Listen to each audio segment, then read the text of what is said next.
اعوذ بالله من الشیطان الرجیم. بسم الله الرحمن الرحیم. الحمد لله، الصلاة والسلام على رسول الله و علی آله و اصحابه. اما بعد، السلام علیکم و رحمت الله و برکاته. امام نووی رحمه الله در کتاب ریاض الصالحینش سومین باب که باب صبر است، در سومین باب کتاب ریاض الصالحین، کتاب باغ نیکوکارانش، میگوید حدیث هفتمی باب صبر و حدیث 31 از کتاب ریاض الصالحین میگوید و عن انس رضی الله عنه قال، یعنی که امام نووی رحمه الله در حدیث 31 کتاب ریاض الصالحینش میگوید از انس رضی الله عنه روایت است که گفت مر النبی صلی الله علیه و سلم بامرأة تبکی عند قبر فقال، میگوید که پیغمبر صلی الله علیه و سلم از نزد زنی گذشت. مر النبی صلی الله علیه و سلم بامرأة، یعنی رسول الله صلی الله علیه و سلم از کنار زنی گذشت. تبکی عند قبر، آن زن میگه گریه میکرد در نزد قبره، یعنی آن زن را فرزندش کودکش وفات کردگی که بود، بالای قبر فرزندش رفته این زن گریه میکرد. فقال، پس پیغمبر صلی الله علیه و سلم آن زن را در این حالت دید، گفت که اتق الله واصبری، گفت ای زن از الله بترس، واصبری و صبر بکن و تحمل بکن. از الله بترس، تقوا پیشه بکن و صبر و تحمل بکن. فقالت، پس آن زن گفت که الیک عنی، یعنی که الیک عنی یعنی ابعد عنی، یعنی از من دور باش، یا الیک عنی یعنی لا شأن لک بامری، یعنی تو را کارت به من نباشد. پس الیک عنی این دو ترجمه می شود، یعنی که لا شأن لک بامری یعنی کار تو به من نباشد، یا ابعد عنی یعنی از من دور شو. فانک لم تصب بمصیبتی، پس اون زن گفت که هر آینه تو گرفتار نشده ای به آن چیزی که من گرفتار شدگی هستم، یعنی مصیبتی ده که من گرفتار شدم آن مصیبت تو گرفتار شدگی نیستی. ولم تعرفه، این زن این گپا را در حالت میگفت که پیغمبر نشناخته بود و نمیدانست که این کسی که را میگوید از الله بترس و صبر بکن این پیغمبر است. این زن میگه نشناخته بود، نمیدانست. فقیل لها، پس آن زن را گفتن که انه النبی صلی الله علیه و سلم، اون زن را گفتن که اون مردی که نزدت آمد و تو را گفت از الله بترس و تو این سخنها را برایش گفتی اون پیغمبر صلی الله علیه و سلم است. فاتت باب النبی صلی الله علیه و سلم، پس میگه این زن نزد در رسول الله صلی الله علیه و سلم آمد، نزد خانه پیغمبر آمد. فلم تجد عنده بوابین، پس میگه نیافت در نزد در پیغمبر صلی الله علیه و سلم دربانها و تلخها و حامی های را نیافت که این زن را باز دارن از داخل شدن به حولی و به نزد خانه رسول الله صلی الله علیه و سلم. یعنی این زن وقتی که نزد خانه رسول الله آمد کسی از دربانها و یگان تلخ هیچ کس نبود.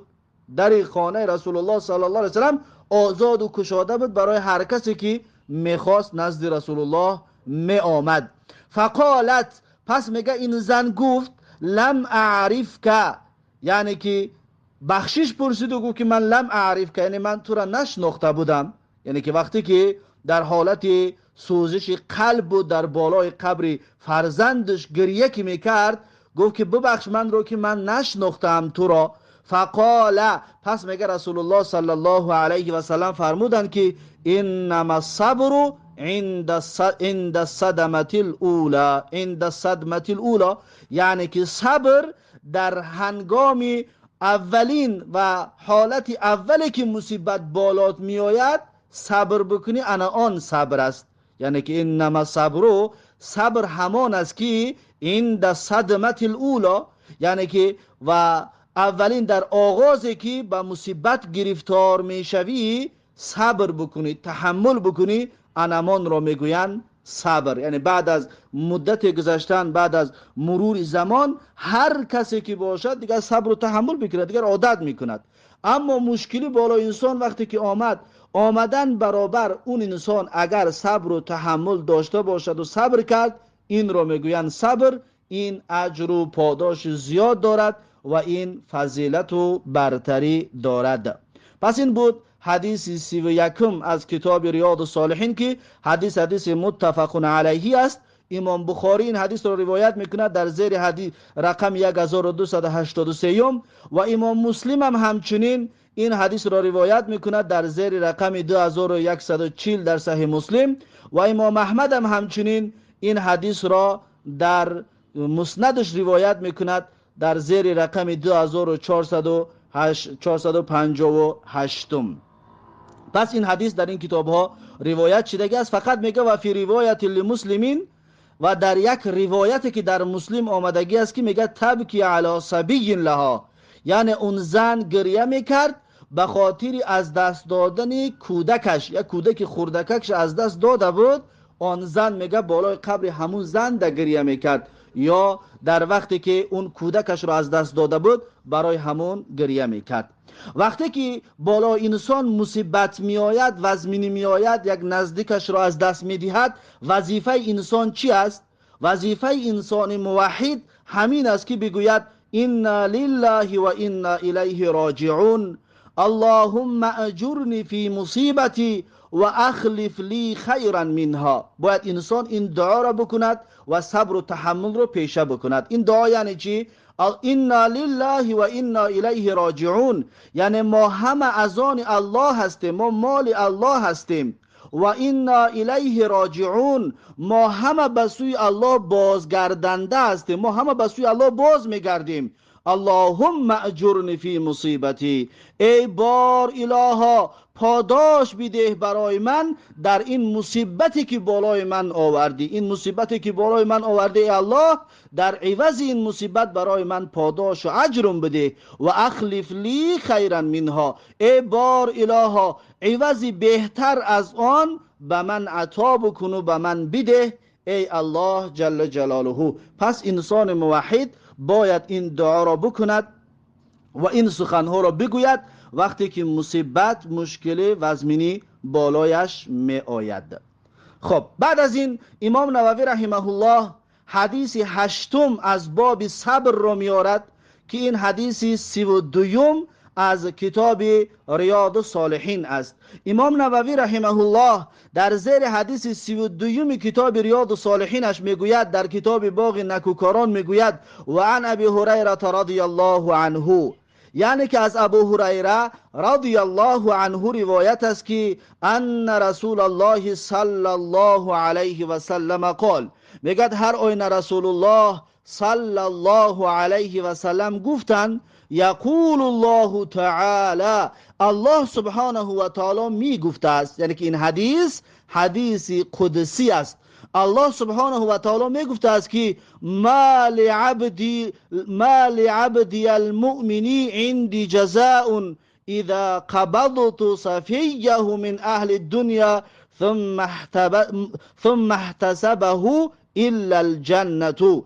میگه که الله سبحانه و تعالی گفته است که ما لعبد المؤمنی، یعنی که نیست برای بنده مؤمن من عندی در نزد من جزاء پاداش، نیست در نزد یا ندارد بنده مؤمن در نزد من پاداش اذا قبضت صفیه، هنگامی که میگه من قبض میکنم، هنگامی که الله میگه من میگیرم صفیه، صفی اون انسان را. صفی کی است؟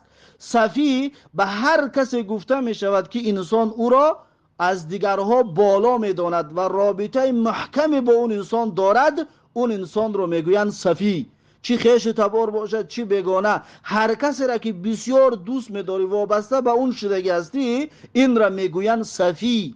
الله سبحانه و تعالی میگوید که پس من هنگامی که میگیرم صفی اون انسان را، روحش را قبض میکنم، جانش را میگیرم. صفی در بعد کی میدراید؟ یعنی که فرزند، برادر، عمک، پدر، مادر و دیگر دوستانی که برای انسان بسیار نزدیک میشوند، انسان اونها را خیلی دوست میدارد، اینها را میگویند صفی. الله سبحانه و تعالی میگوید هنگامی که من میگیرم صفی اون انسان را، روح و جان اون یک انسان بگم عزیزش را، نزدیکش را، وقتی روحش را میگیرم، من اهل دنیا، که از اهل دنیا است، از رفیقان دنیایش، ثم احتسبه، پس اون انسان صبر میکند به نیت اجر گرفتن. احتساب این صبر کردن به نیت اجر رو میگه. یک انسان یک کار، یک مصیبت بالاش میآید، صبر و تحمل میکند با نیت اجر گرفتن. پس میگه اون انسان عزیزش را وقتی که از دست میدهد صبر و تحمل بکند به نیت اجر گرفتن، الا الجنة، یعنی برای اون انسان جنت است. ما لعبد المؤمن، یعنی بنده مؤمن من ندارد در نزد من هنگامی که من عزیز اون را، روحش را قبض میکنم، اون صبر و تحمل میکند، مگر اینکه جنت، یعنی پاداش این صبر و تحمل جنت پرناز و نعمت می باشد که الله سبحانه و تعالی برای صبر کننده در این راه عطا می کند. رواه البخاری، این حدیث را امام بخاری رحمه الله روایت کردگی است. امام بخاری این حدیث را در زیر رقم 6424 در کتاب ریاض الصالحینش می آورد و امام احمد هم همچنین این حدیث را روایت می کند که در زیر رقم 9393 در مسند امام احمد ابن حنبل. پس این بود حدیث 32 از کتاب ریاض الصالحین. بعد از این امام نووی رحمه الله حدیث 9 از باب صبر، سومین باب کتاب ریاض الصالحین که باب صبر است، حدیث 9 از این باب و حدیث 33 از کتاب ریاض الصالحین را آورده میگوید و عن عائشه رضی الله عنها انها سألت رسول الله صلی الله علیه و سلم عن الطاعون.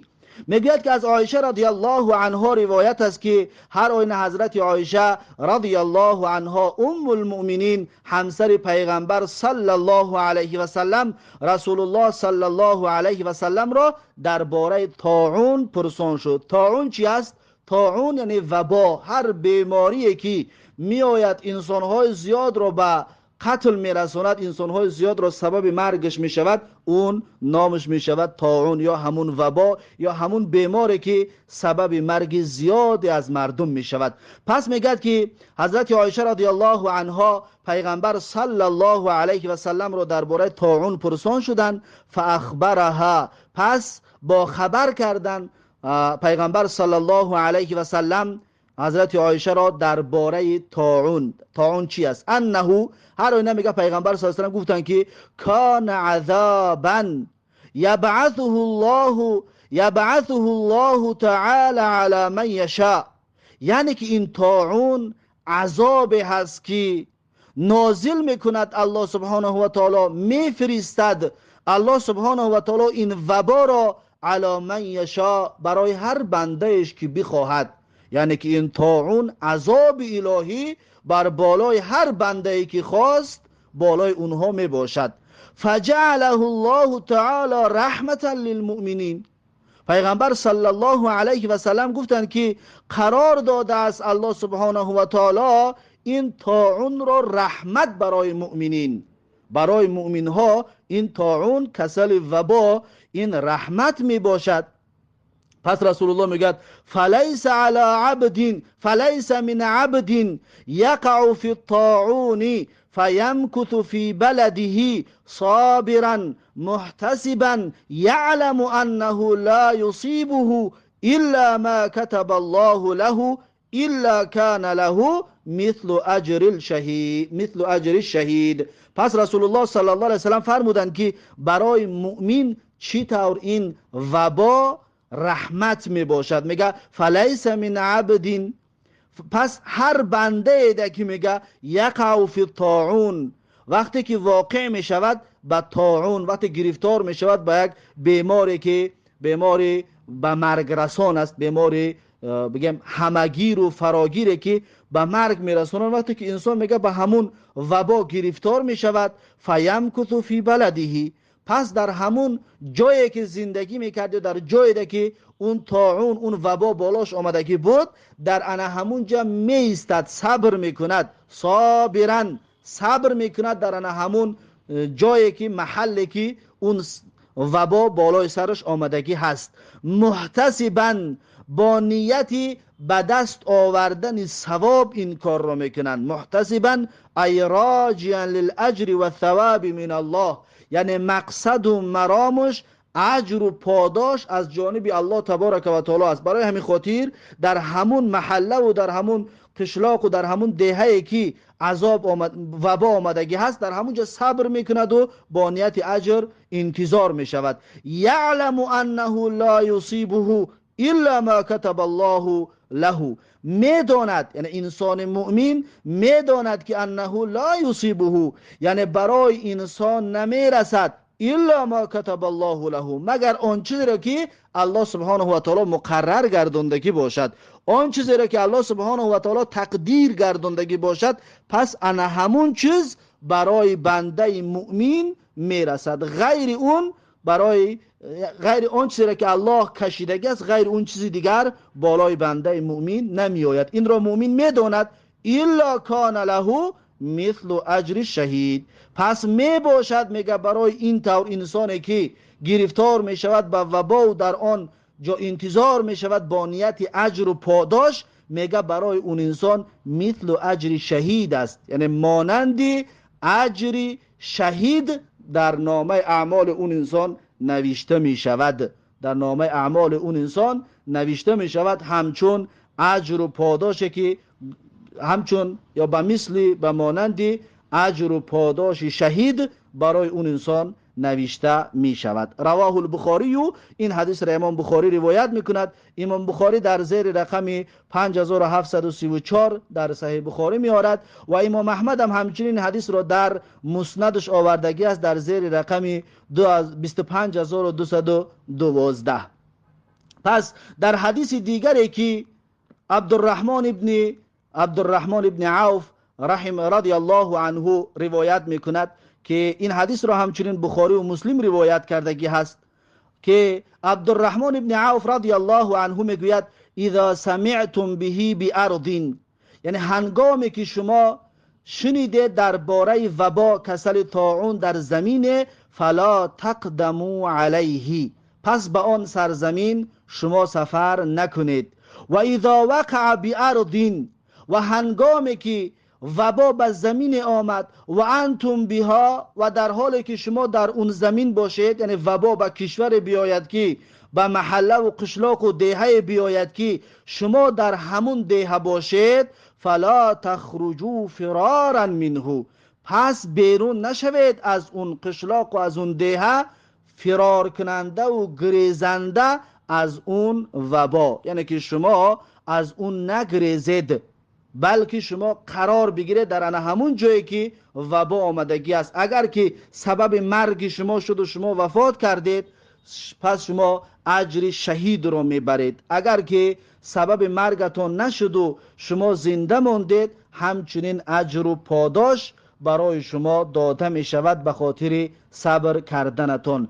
و آیه در قرآن داریم، سوره بقره آیت 243، علما میگویند که این آیت درباره همون طایفه مردم نازل شدگی است که اونها از وبا گریختن.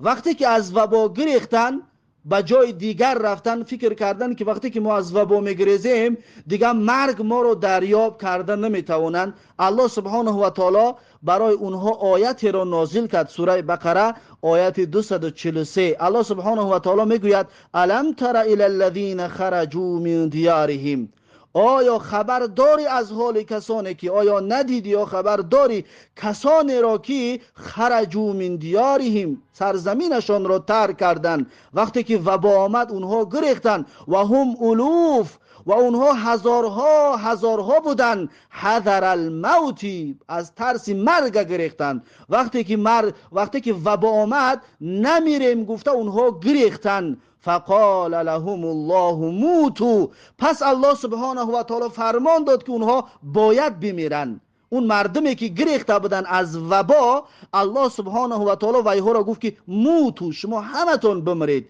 همون الوف هزارهایی که گریخته بودن همتون بمیرید. ثم احیاهم، بعد از میراندن الله سبحانه و تعالی بار دیگر اونها را زنده گردانید. یعنی که الله سبحانه و تعالی براشان بیان کردن عینی که الله چقدر قدرت و توانایی دارد که با گریختن جانت از مرگ خلاص نمی شود. الله تواناست که در هر قطعه زمینی هستی، در هر کجایی که باشی، روحی تو را قبض بکند. پس وقتی که در محله هستی، در جایی هستی که وبا می آید، پس تو در اونجا صبر و تحمل که اگر که مقدر شده باشد مرگ تو با اون وبا، پس تو با اون میمیری. اگر مقدر نشده باشد صدها وبا می آید و تو زنده میمانی. پس باید انسان این حالت را جنت را اختیار کند و رحمت الله و سربلندی را اختیار کند که رسول الله صلی الله علیه و سلم در حدیث بخاری است که میگوید و موضع صوت احدکم من الجنه خیر من الدنیا و ما فیها، یعنی که و جایگاهی فقط یک تازیانه از شما، مثلا 1 متر 80 سانتی متر از جنت، خیر من الدنیا و ما فیها، بهتر است برای شما از دنیا و هر آن چیزی که در این دنیا هست. یعنی که دنیا فانی شونده و از دست رونده هست، عقبا اون آخرت باقی ماننده هست. از این حساب است که یک وجب زمین قیامت بهتر است از دنیا و هر آن دارایی که در بالای دنیا وجود دارد. چرا؟ زیرا اینکه جنت باقی ماننده هست، اما این دنیا از دست رونده می باشد. پس باید انسان جنت را اختیار کند. آن چیزی که انسان را بر راضی الله می رساند، بر رحمت الله می رساند، آن را باید اختیار کند. یعنی در سرزمینی هستی که وبا می آید، پس تو امر شدگی هستی که اون سرزمین را ترک نکنی تا اینکه اون وبا را پهن نکنی و در همون مکانت انتظار شوی و انتظار بمانی با نیت اجر و پاداش و بدانی که آن چیزی را الله مقدر کردگی است، میخواهی نمیخواهی اون بالای تو می آید. پس این بود حدیث 33 از کتاب ریاض الصالحین.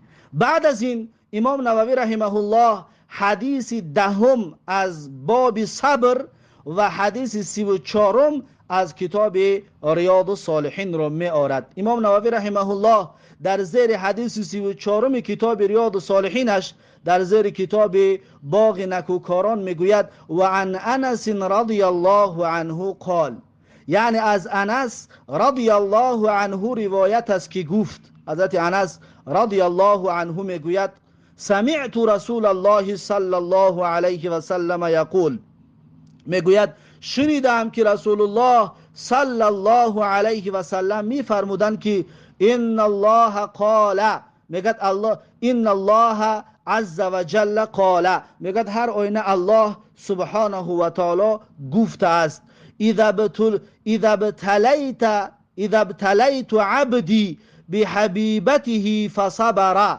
الله سبحانه و تعالی در حدیث قدسی گفته است، این حدیث هم حدیث قدسی می باشد، زیرا که الله سبحانه و تعالی گفته است که اذا ابتلیت عبدی، هنگامی که میگد مبتلا گردانیدم بندم را، یعنی گرفتار کردم بندم را به حبیبته، بدو دوستش، بدو محبوبش، بدو چیزی که براش بسیار حبیب و دوست دارنده هست، یعنی دو چشمش.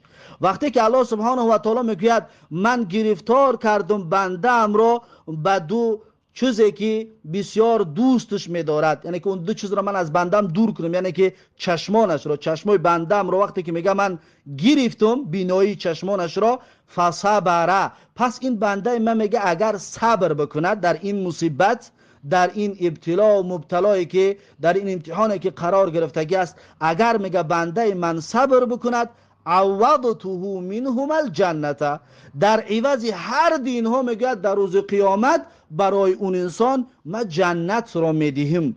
وقتی که اون انسان صبر میکنه در این ابتلا و در این امتحان، الله سبحانه و تعالی وعده کرده بوده است که من برای اون صبر کننده جنت را تقدیم میگردانم. یعنی چه؟ یعنی که وقتی که این مصیبت بالای انسان میآید، این مصیبت بالای، میتواند بالای مسلمان باشد، میتواند بالای کافر، پس آیا کافر هم بالاش این مصیبت بیاید آیا داخل جنت میشود؟ نه.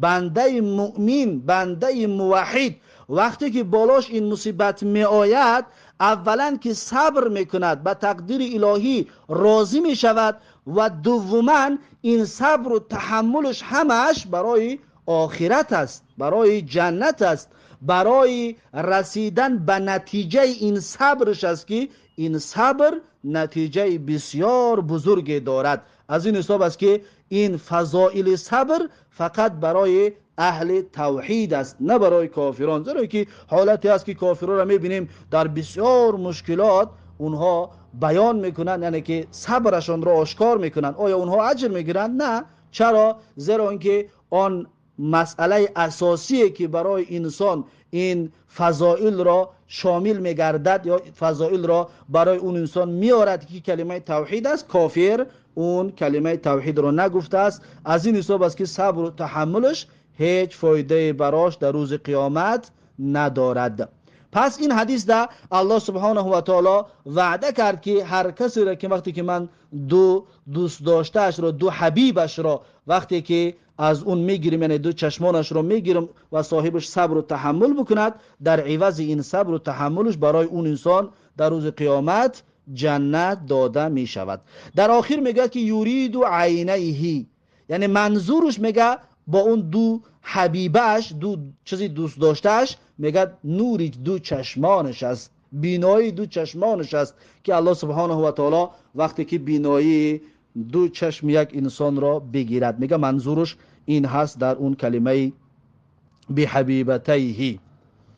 رواه البخاری، این حدیث را امام بخاری رحمه الله روایت کرده است. امام بخاری در زیر رقم 5653 این حدیث را می آورد و امام احمد هم همچنین حدیث را در مسندش می آورد در زیر رقم 11468 در مسند امام احمد ابن حنبل.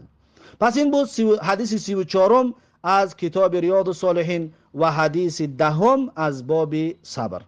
بعد از این امام نووی رحمه الله حدیث 11 از باب صبر و حدیث 35 از کتاب ریاض الصالحین را آورده، میگوید و عن عطا ابن ابی رباح قال، میگوید که از عطا ابن ابی رباح روایت است که گفت قال لی ابن عباس، میگه گفت برای من ابن عباس رضی الله عنهما، عطا ابن ابی رباح میگوید که ابن عباس برای من گفت الا اوریک امرأة من اهل الجنة، میگه ابن عباس گفت که ای عطا آیا نشان ندهم برای تو زن اهل جنت را، یعنی زنی را که اون اهل جنت است. یعنی اهل جنت شدن به دو قسم تقسیم می شود.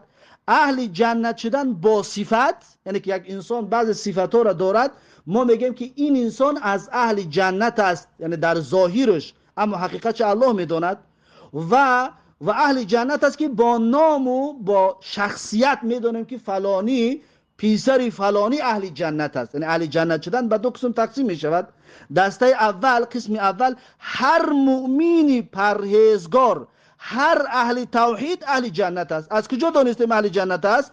الله سبحانه و تعالی میگوید، الله سبحانه و تعالی در سوره آل عمران آیت 133 میگوید که اعدت للمتقین، یعنی جنت آماده شدگی هست برای اهل تقوا، یعنی کسی که تقوا دارد پس صاحبی جنت است. پس در دنیا ما یک انسان رو میبینیم اهل تقوا هست، میگیم این اهل تقوا صفتی جنتی بودن را دارد. این قسم اول که پرهیزگار است، یعنی صفتی دارد که صفتی اهل جنت است. و همچنین الله سبحانه و تعالی در سوره بینه هم درباره اهل جنت میگوید ان الذين آمنوا وعملوا الصالحات اولئک هم خیر البریه، یعنی آن کسانی که ایمان آوردند و عمل صالح کردند. پس مؤمن ها را با صفت ایمانشان میگیم که از اهل جنت است. الله میگه ان الذين آمنوا و عملوا الصالحات، کسانی که ایمان آوردند و عمل صالح کردند، اولئک هم خیر البریه. الله سبحانه و تعالی میگه که اینها بهترین بندگان هستند، اینها بهترین مخلوقات هستند که ایمانی به الله دارند و عمل صالح دارند. الله سبحانه و تعالی که پاداششون رو بیان میکند که برای اینها چی پاداش آماده کرده است. الله جزاؤهم عند ربهم جنات عدن تجری من تحت الانهار خالدین فیها ابدا، یعنی پاداش اهل ایمان، پاداشی کسانی که ایمان دارند و عمل صالح میکنند، عند ربهم جنات، در نزد پروردگارشان جنت ها می باشد. عدن، جنات عدن است، تجری من تحت الانهار، از زیر اون جنت عدن، از جنت جاوید، از جنت دائمی جاری می شود انهار، نهرها جاری می شود، خالدین فیها ابدا. اهل ایمان، کسانی که ایمان به الله دارند عمل صالح انجام میدهند، اونها خالدین فیها ابدا هستند، یعنی مخلد و جاویدانه در جنت باقی میمانند اهل ایمان. پس این اولین طایفه هست که اینها را ما با نام نمیگیم که فلانی مسلمان است و فلانی را ما در ظاهر میبینیم که تقوا دارد، فلانی نامش فلان اهل جنت است، یعنی با نام نمیگیم، بلکه میگیم صفتی اهل جنت را با خودش دارد، صفتی که این انسان را به جنت می‌دارد با خودش دارد. اما دسته دوم که انسان‌های معین هستند که با نام ما می‌دونیم که اونها اهل جنت هستند، این را الله و رسولش یا پیغمبر صلی الله علیه و سلم با نام بیان کرده است که فلانی اهل جنت است، فلانی اهل جنت است، گفته پیغمبر صلی الله علیه و سلم بیانشون کرده هستند. مثلا از بین اینها عشره مبشره، اون 10 نفری که بشارت داده شده هستند به جنت، حضرت ابوبکر و عمر و عثمان و علی و سعید ابن زید و سعد ابن ابی وقاص و عبدالرحمن ابن عوف، طلحه ابن عبیدالله و ابو عبیده عامر ابن جراح و زبیر ابن عوام، و اینها کسانی بودند که عشره مبشره به جنت هستند.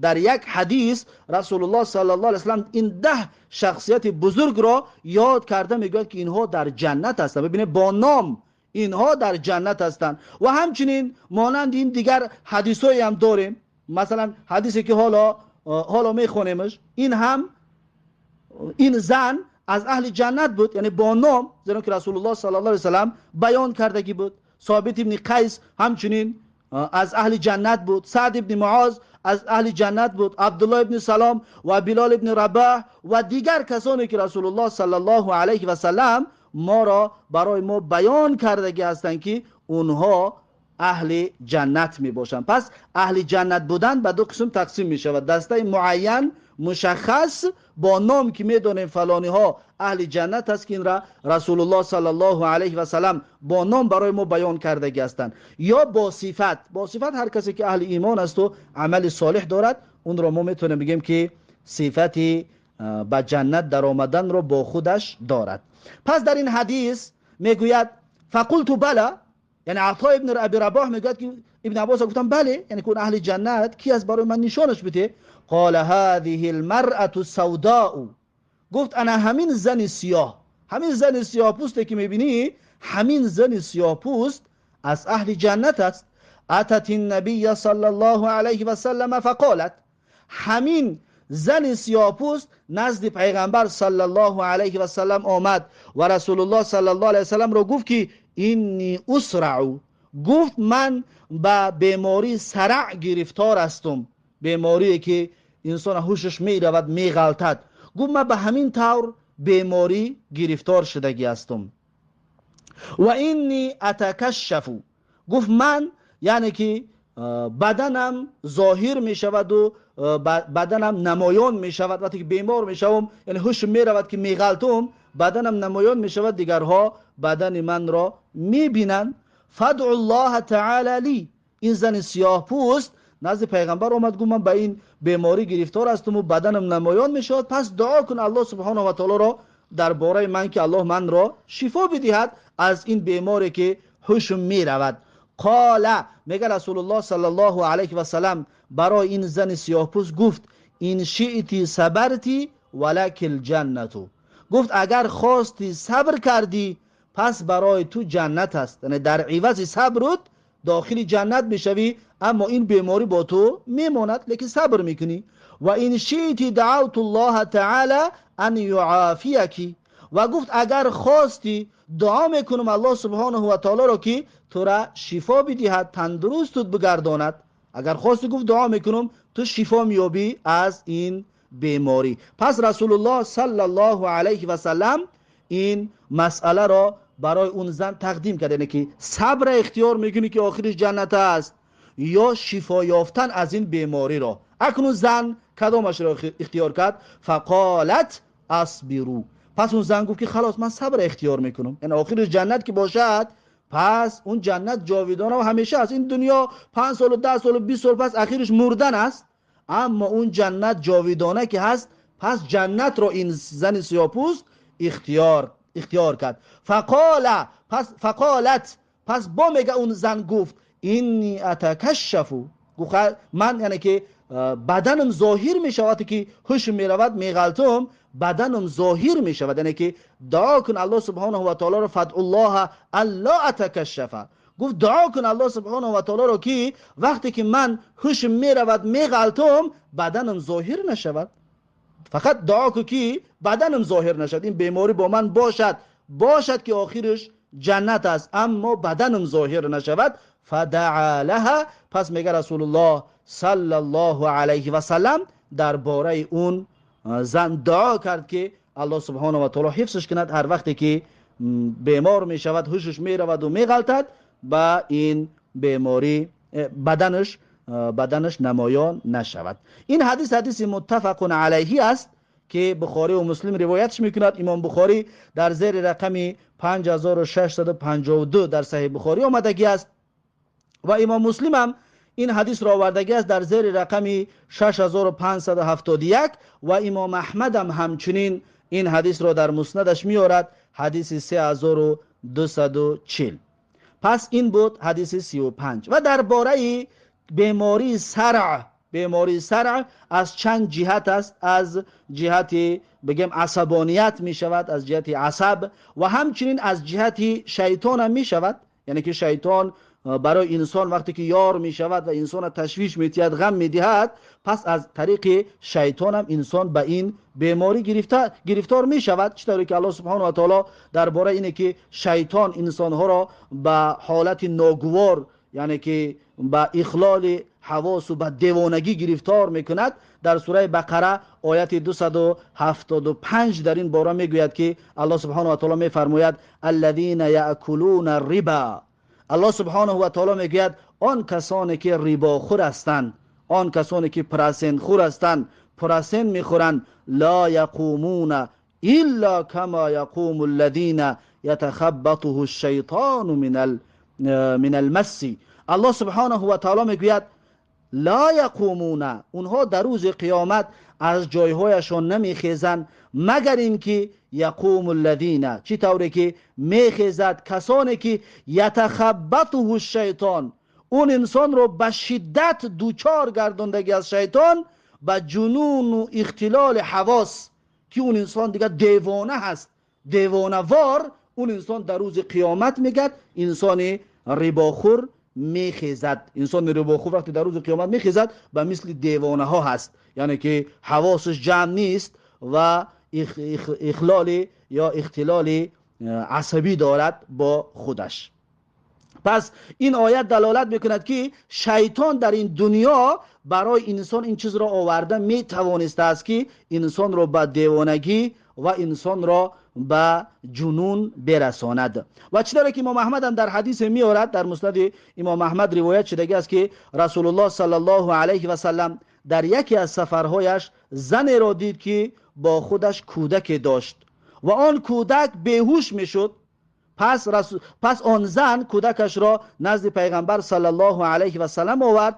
پیامبر صلی الله علیه و سلم با جینی که بر اون کودک یار شدگی بود داخل اون کودک شدگی بود. میگه رسول الله صلی الله علیه و سلم با اون جن صحبت کرد و سخن گفت و آن جن از بدن این کودک بیرون شد. آن جن از بدن این کودک بیرون شد و این کودک ساق و سلامت شد و مادر اون کودک برای رسول الله صلی الله علیه و سلم در عوض این خدمتی که در حق اون کرد هدیه تقدیم گردانید. و همچنین درس گذشته هم شیخ الاسلام ابن تیمیه رحمه الله را قصهش رو بیان کرده بودیم که اون دیوانه را که جن زده را که نزد شیخ الاسلام ابن تیمیه رحمه الله آوردن و اون جن زده را هرچند شیخ الاسلام ابن تیمیه دعاخوانی کرد، رقیه خوانی کرد، اون نبرآمد.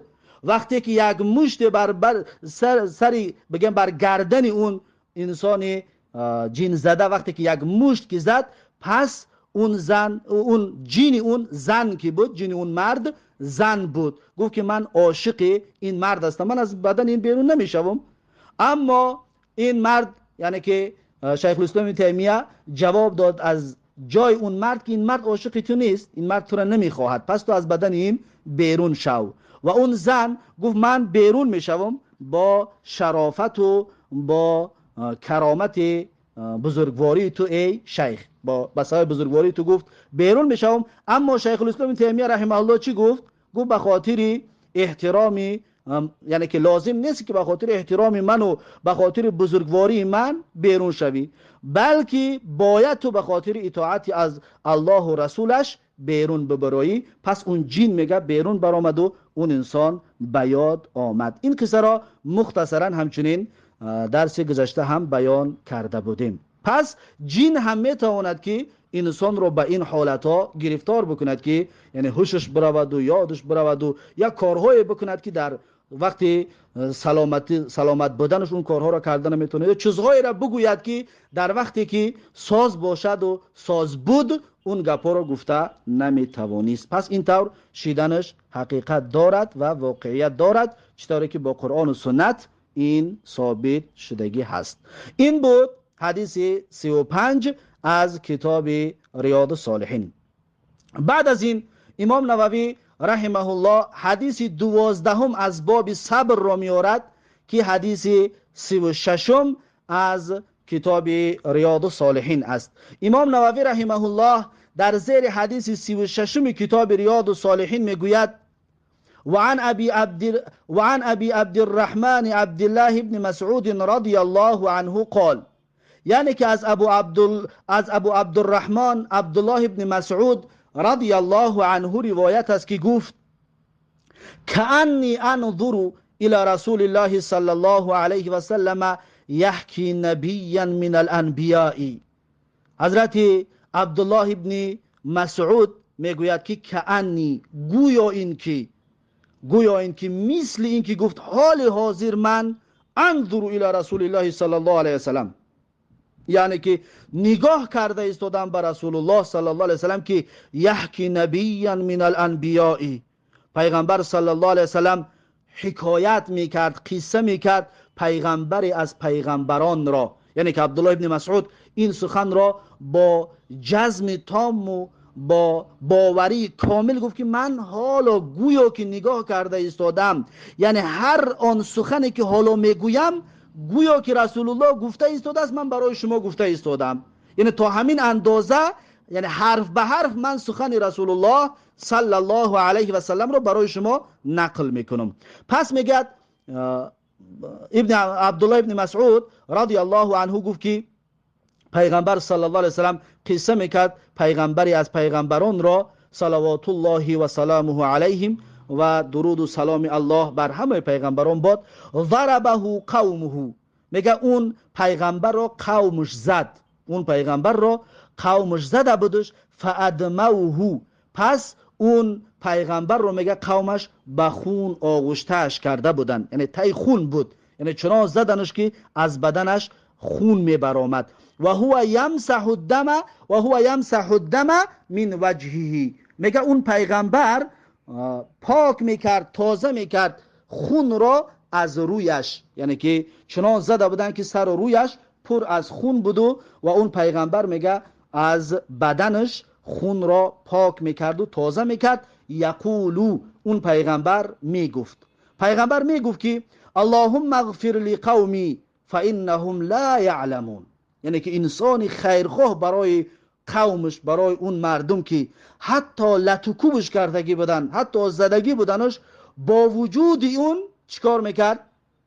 دعا میکرد که اللهم اغفر لقومی، ای بار الها قوم من را بیامرز، قوم من را ببخش، فانهم لا یعلمون، پس اونها نمیدانند. یعنی که این زدن و این بگم عذاب و شکنجه را نسبت به من روا میبینن، این به خاطر ندانستنشون هست. پس میگه اون پیغمبر دعا کرد که الله سبحانه و تعالی قوم من را هدایت بکن که اونها نمیدانند. این حدیث متفق علیه هست. این را امام بخاری روایت کرده است در زیر رقم 3477 و همچنین امام مسلم هم این حدیث را روایت میکند در زیر رقم 4646 و همچنین امام احمد هم این حدیث را در مسندش میارد در زیر رقم 4107.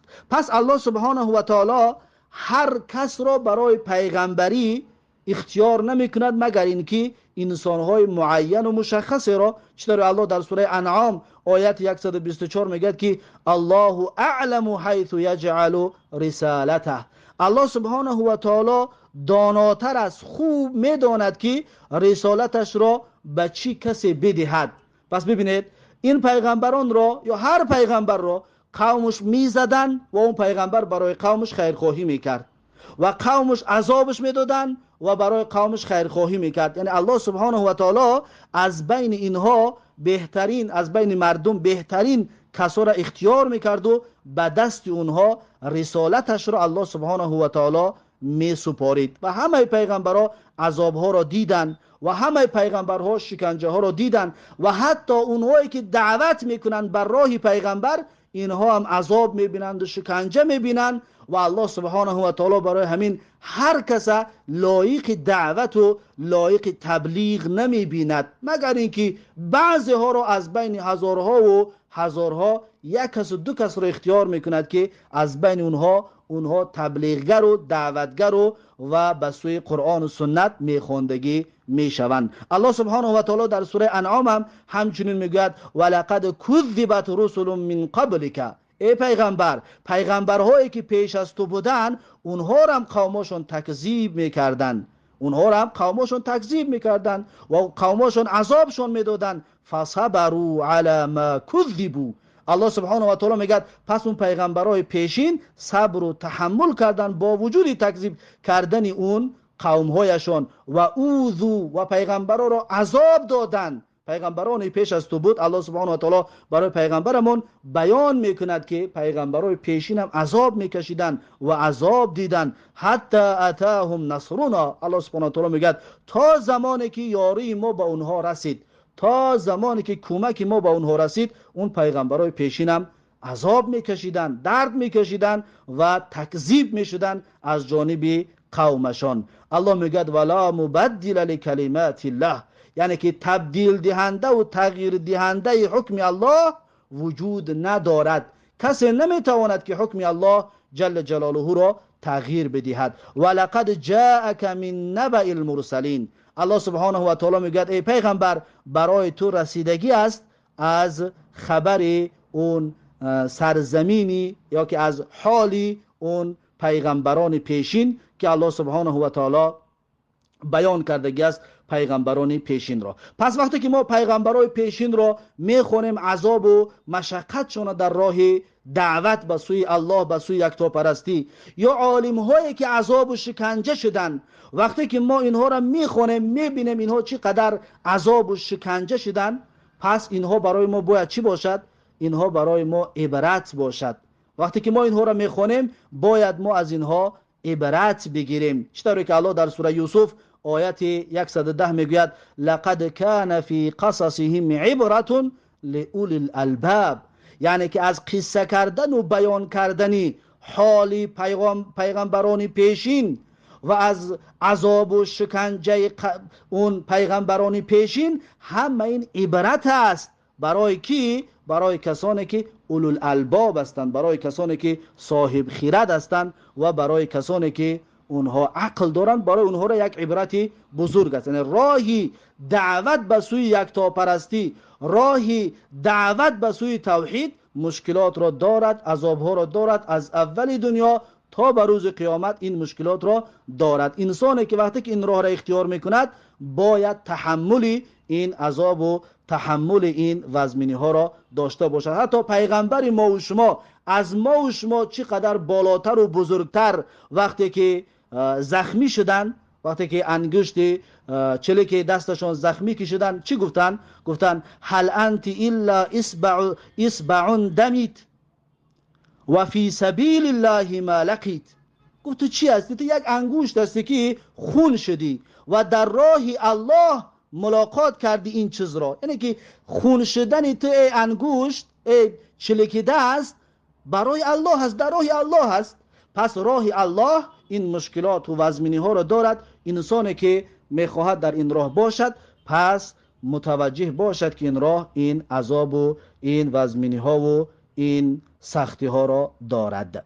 پس این بود حدیث 36 از کتاب ریاض الصالحین و حدیث 12 از باب صبر. با همین این حدیث هم به آخر رسید. بعد از این حدیث 13 از باب صبر و حدیث 37 از کتاب ریاض الصالحین. این حدیث را ان شاء الله درس آینده خواهیم گرفت. پس درس امروزه را در همین جا به پایان میرسانم تا درس آینده. الله حافظ و مددگار. بارک الله فیکم و جزاکم الله خیرا و السلام علیکم و رحمت الله و برکاته.